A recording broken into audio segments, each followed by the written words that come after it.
It was past midnight when I finally closed my laptop and admitted to myself that nothing more could be done tonight. The project deadline was looming over me like a dark cloud, and every hour seemed to evaporate before I could catch it. I told myself that a short walk with Bailey, our dog, might clear the static from my mind. The streets were half asleep, humming gently under the orange haze of the old streetlights. I didn't take our usual route. I wasn't thinking clearly, just letting my feet move while Bailey tugged at the leash, nose low to the ground, following invisible trails only he could sense. I turned down Oak Ridge Avenue, 2 blocks east of home, a quiet stretch we rarely used. That's when I saw it. The yellow glow of a taxi, idling by the curb, engine murmuring like a beast trying not to wake the street. The driver's side window was down, and the soft spill of laughter carried out, light and careless, like the clinking of cheap glass. There, in the back seat, tucked closer than two people with any reason to be cautious, my wife, Sarah. Her head tilted back in a way I knew well, the way she always did when she laughed without worrying who might be watching. Her hand brushed against the driver's arm, lingering a little too long for it to be accidental. I didn't move. Bailey sat at my feet, patient, as if sensing the sudden freezing of the air around us. I stood in the shadow of a low brick wall, my hand gripping the leash so tightly the rough nylon cut into my palm. For a long moment, I simply watched. Not because I didn't understand, but because a part of me needed to see every second of it, to press it into my memory like a brand. The driver, young, smiling, too familiar, reached back without hesitation, fingers grazing hers. She laughed again, low and warm, a sound I hadn't heard in our kitchen for months. I took out my phone, careful not to move too fast, as though any sudden gesture might break the spell of invisibility around me. I snapped a picture. The cab's license plate caught square in the frame. I didn't check it. I didn't need to. They didn't see me. They didn't even look. Bailey whined softly, restless. I tugged him gently, turning away, walking back the way I came without a sound. The night pressed closer around me as we moved, the air colder somehow, sharper. I realized I was breathing through my teeth, short, controlled pulls of air like someone trying not to be sick. But I wasn't sick. I wasn't angry, either. Not yet. I was accounting. That's the word that came to me. Like balancing an invisible ledger. Input. Output. Losses. Debts. Somewhere behind me, laughter spilled out again, a final little wound I chose not to turn back for. By the time we reached our house, the porch light was still off, as it always was when Sarah wasn't expecting me early. I stood there for a moment, hand on the doorknob, feeling the weight of the key in my pocket even though I didn't need it. Inside, everything smelled like her lavender soap, the faint burnt scent of the candle she loved to light before bed. I unclipped Bailey's leash, dropped my phone onto the counter with a soft clatter, and went to wash my hands. The nylon leash had left a thin, angry line across my palm. I scrubbed at it under cold water, the line growing redder but refusing to fade. It struck me then, stupidly, that there were marks you could wash away, and there were some you just carried. I dried my hands carefully, folded the towel the way Sarah liked it, neat, even, and went to bed. She wasn't home yet. I lay there in the dark, staring at the ceiling, hearing the clock tick like a distant, mocking metronome. I didn't plan anything that night. I didn't cry, or rage, or break things. I simply began to take note. And I waited. The next morning, everything looked the same. The house still smelled like the lavender soap Sarah loved. The coffee machine sputtered and hissed the way it always did when she made her morning cup, 2 sugars, a little too much milk. She kissed me goodbye at the door, warm but rushed, saying something about an early meeting. I kissed her back. I didn't ask questions. That was the first small thing. I realized later how easily she left, how practiced the rhythm was. It didn't stumble or hesitate. It just flowed. I stood in the doorway long after her taillights disappeared down the street, Bailey sitting beside me, tail wagging out of habit rather than understanding. Her car returned that afternoon and stayed parked neatly in the garage. I noted it without thinking, another entry in a growing ledger I hadn't meant to start keeping. For a while, I told myself it was nothing. Maybe she was carpooling. Maybe she was trying to save gas. Maybe she had picked up a new habit, walking more to clear her head. Marriage teaches you all kinds of ways to talk yourself out of things you don't want to see. But patterns have a way of revealing themselves if you're paying attention. And I was paying attention now. 3 days later, she left for a client meeting across town, dressed a little sharper than usual, a crisp white blouse she normally reserved for interviews, lipstick a shade brighter than her everyday routine. I watched her from the window, hidden behind the frame of the curtain, as she called for an Uber instead of driving herself. 20 minutes after she left, curiosity won over the weak parts of me that still wanted to believe. I checked her ride history on the family tablet. She often forgot to log out. It was the same driver, same name, same smiling face in the little profile picture. Daniel. I closed the tablet quietly, almost reverently, as though disturbing it might make the truth vanish. That evening, over spaghetti and wine at the kitchen table, Sarah talked about traffic, about how late the meeting had run, about how exhausting it was to deal with these new clients. Her fork twirled the pasta lazily, her tone breezy, familiar. I nodded along, asking nothing, feeding the new growing thing inside me with each passing second. Not anger. Not yet. Just clarity. 2 days later, it happened again. And again, 2 days after that. Always Daniel. Always at odd hours. Always with stories that made enough sense to seem harmless, just harmless enough not to fight about. Little mismatches began to creep into her tales. She said she went downtown, but her heels weren't scuffed the way they always were after the brick sidewalks. She mentioned lunch at a cafe that had closed last fall. I knew because I'd tried taking her there for our anniversary. They weren't smoking guns. They weren't even knives. They were pinpricks. Tiny holes in a carefully painted canvas. Each time, I said nothing. I smiled where I was supposed to smile. I laughed at the parts that called for laughter. Inside, I was rearranging the furniture of my mind, making room for something I hadn't wanted to house. The idea of her life, running parallel to mine, just a few inches to the left where I couldn't quite see it unless I tilted my head exactly right. One night, while she showered, I stood in the garage, staring at her car. Dust settled over it in a thin layer, undisturbed except for the pattern where she'd wiped a finger along the hood one evening to pretend it was still being used. I remember thinking, absurdly, that even the dust knew. I went back inside before she finished, careful not to leave footprints she could trace. That was how it started, small things. Things you could explain if you really, desperately needed to. But the need to explain things, I had learned, was often the loudest clue of all. There's a point where suspicion stops being passive. It doesn't announce itself with fanfare or sudden rage. It just tips like a glass filled too high, and the spill is silent but inevitable. It was a Tuesday when I crossed that line. At the office, during a slow stretch between meetings, I asked Pete, a guy from operations, the kind who always knew someone who knew someone, if he could help me file a formal complaint with the rideshare company. Bad service, he asked, smirking over his coffee. Something like that, I said.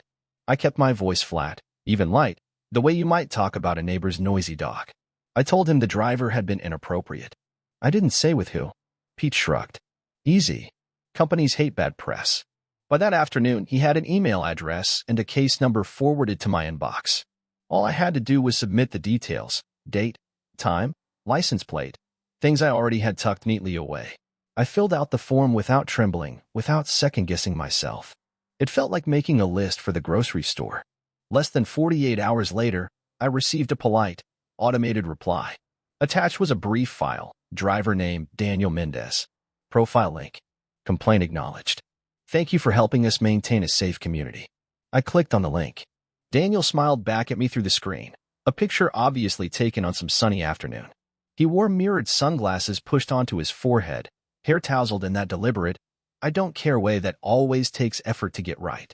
His bio was short, but not careful. Lover of good times, fast cars, and making connections. There were other pictures, too. Daniel in clubs, arms slung around women I didn't recognize, their faces blurred or cropped out. Captions like another satisfied customer and client appreciation night. It didn't scream guilt. It whispered it, just loud enough for anyone willing to lean in and listen. I scrolled further. Posts at odd hours, late-night check-ins, casual jokes about taking people places they really want to go. Hashtags that clung a little too tightly to the edges of propriety. Hashtag after hours, hashtag special clients, hashtag nights likers. Not evidence, exactly. Not enough to bring into a courtroom. Maybe not even enough to confront her without sounding paranoid. But enough for me.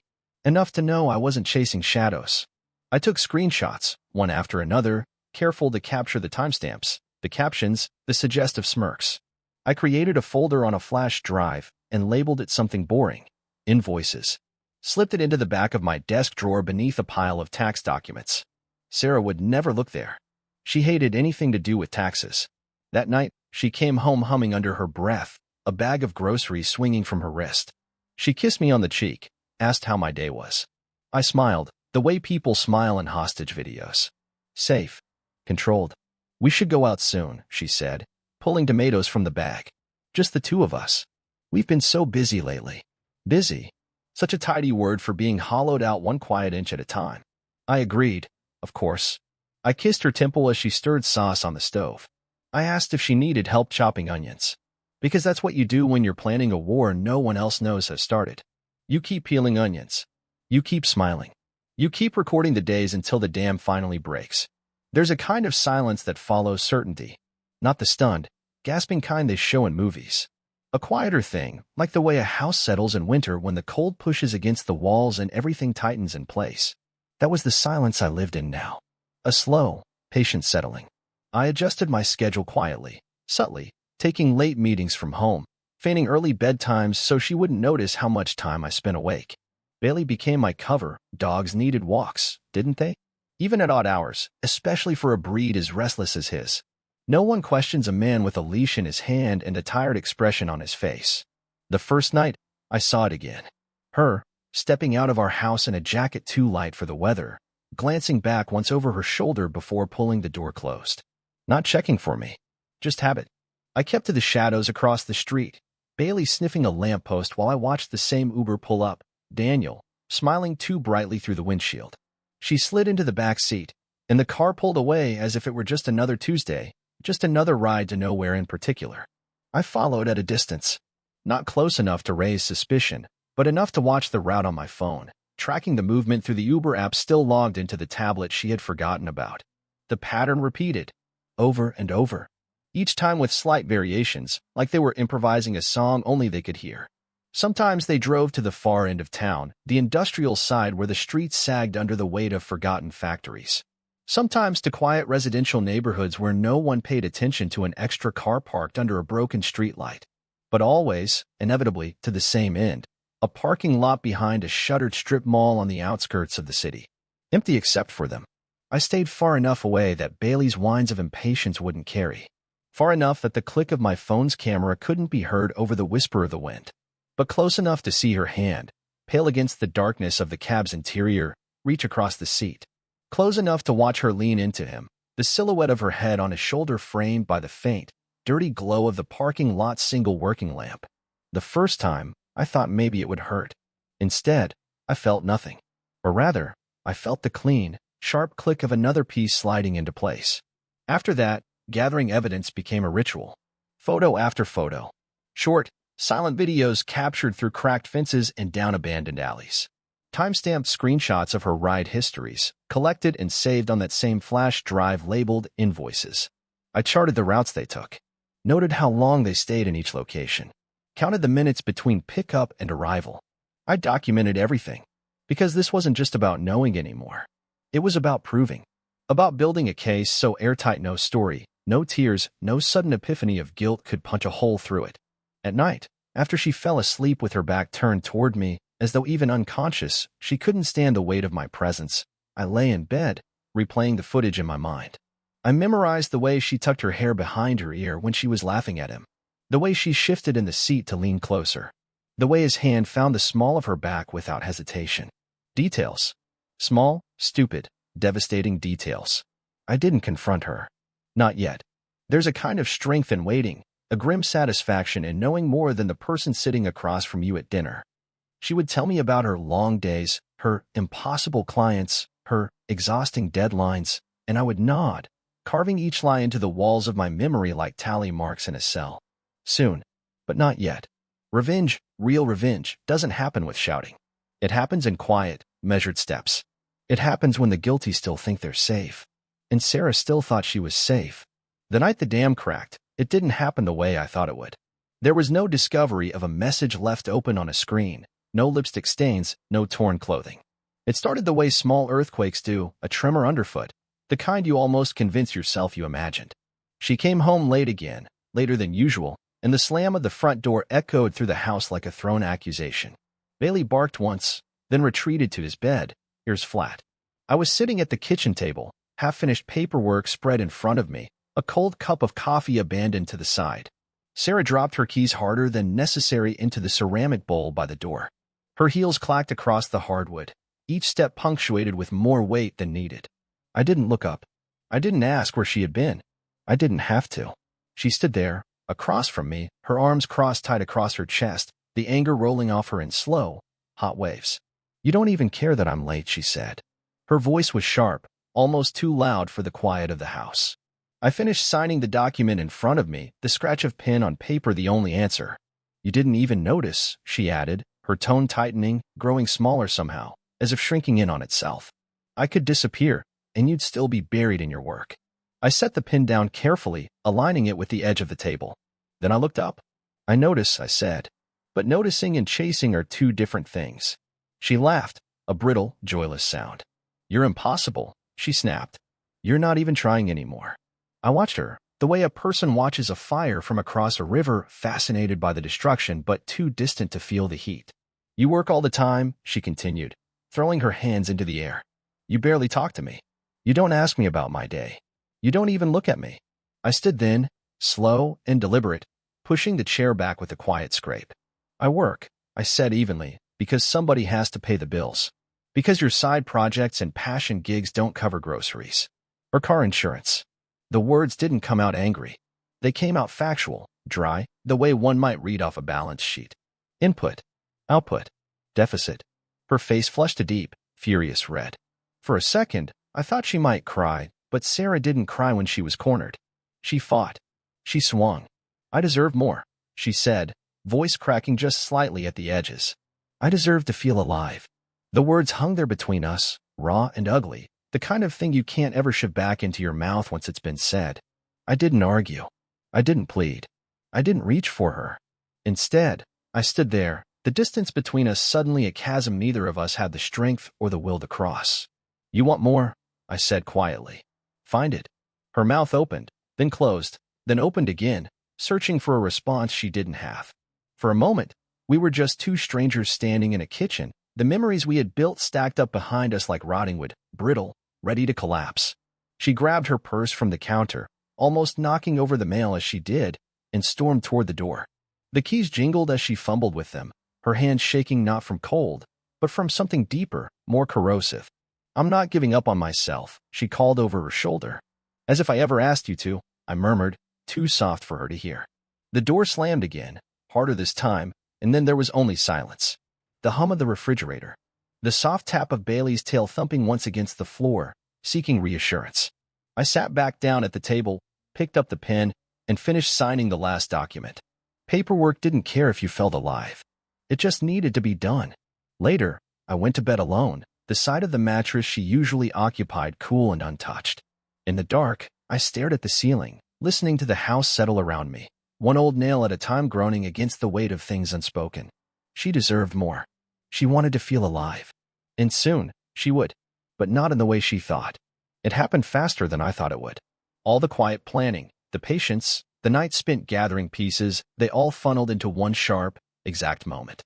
And when it arrived, it felt less like a battle cry and more like a door clicking shut. The process server was a man named Carl. Big shoulders, easy smile, the kind of guy who probably played linebacker in high school. He didn't ask a lot of questions. He just nodded when I gave him the time, the location, the vehicle description. "Clean job," he said. "No scene." That was the part that mattered to me the most. No scene. Not yet. Sarah texted me earlier that evening, a casual on my way home, with a heart emoji she hadn't used in months. I didn't reply. Instead, I finished making up the spare mattress on the floor of what had once been our daughter's room, before she left for college and never really looked back. The crib had been dismantled years ago, but the shelves still carried traces of that life. A faded teddy bear, a cracked nightlight shaped like a moon. I laid the blanket flat, tucked the corners tight. One less thing to trip over later. Outside, the night settled in heavy and slow. The kind of night that pressed against the windows and made the whole house feel like it was underwater. I stood in the front room, lights off, watching through the gap in the curtains.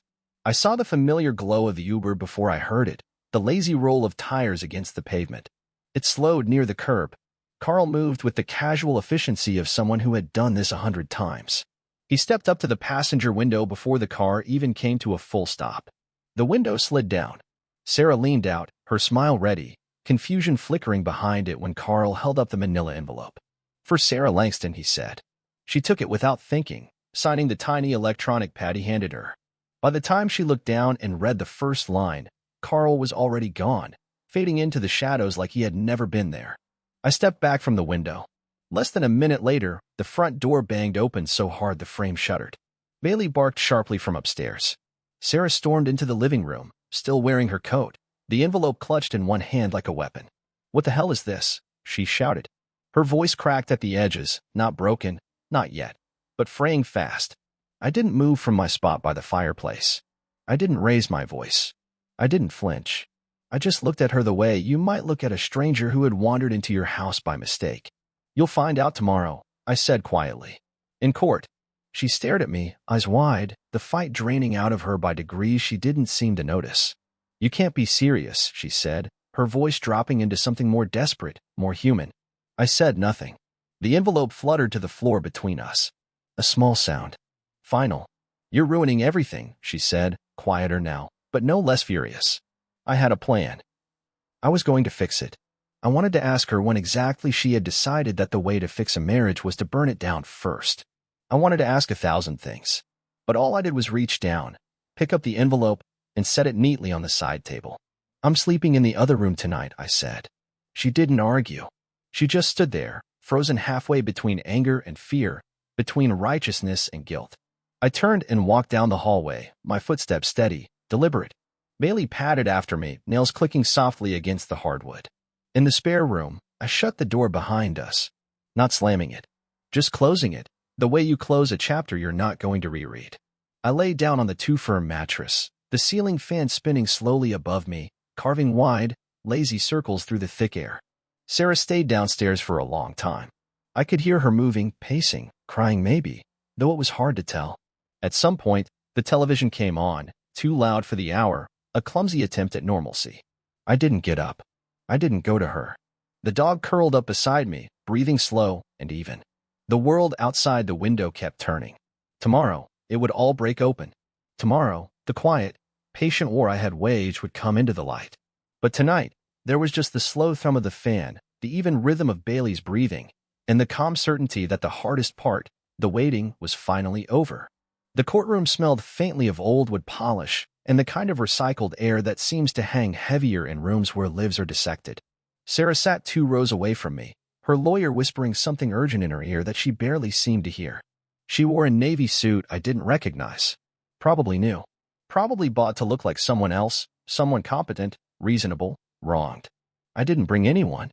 Just the flash drive tucked into the inside pocket of my jacket, and a manila folder filled with printed screenshots, maps, receipts, evidence. The quiet, steady kind. When the judge called the case, I stood without needing to be told. I didn't look at Sarah. I didn't need to anymore. My lawyer moved methodically, presenting the files one by one. GPS routes traced out like spider webs across the city. Photos timestamped to the minute. Short video clips muted, but more than clear enough. Each image clicked into place like a gear in a well-oiled machine. There were no shouting matches. No gasps from the gallery. Just the soft shuffling of paper and the low hum of a courthouse fan rattling somewhere overhead. Sarah's attorney tried to argue relevance. Tried to pivot to emotional grounds. But the judge, a woman with sharp eyes and no patience for theater, waved her off. Then came the matter of property. The house, the one Sarah had spent months calling ours, was traced cleanly back to my family. Inherited, paid in full before our marriage, free and clear. She had no legal claim. The car, the one she used for shopping trips and late-night rides to nowhere, was not, in fact, hers either. Transferred quietly into our daughter's name when she turned 18, a move I had made months earlier when the first cracks began to show. When the judge read the ruling, her voice was calm, almost bored. Sarah would vacate the property within 30 days. The vehicle remained untouched. There would be no spousal support. There was a pause, then a stillness that sat heavier than the verdict itself.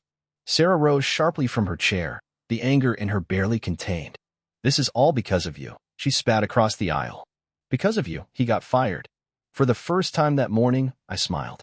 A small, private thing. The kind you make when something inevitable finally arrives. "Yes," I said. "They didn't want a scandal." So I agreed to keep it quiet, in exchange for a termination with a poor recommendation.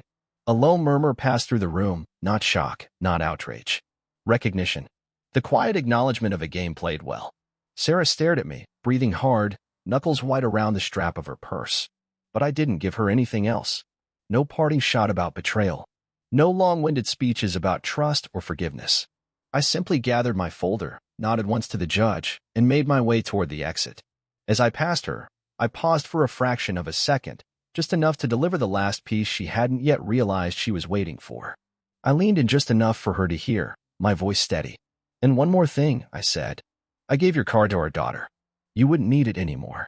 After all, you had your personal taxi. Oh wait, I forgot. Your lover doesn't have a taxi anymore. Sorry about that." I didn't wait for her reply. There was nothing left to say.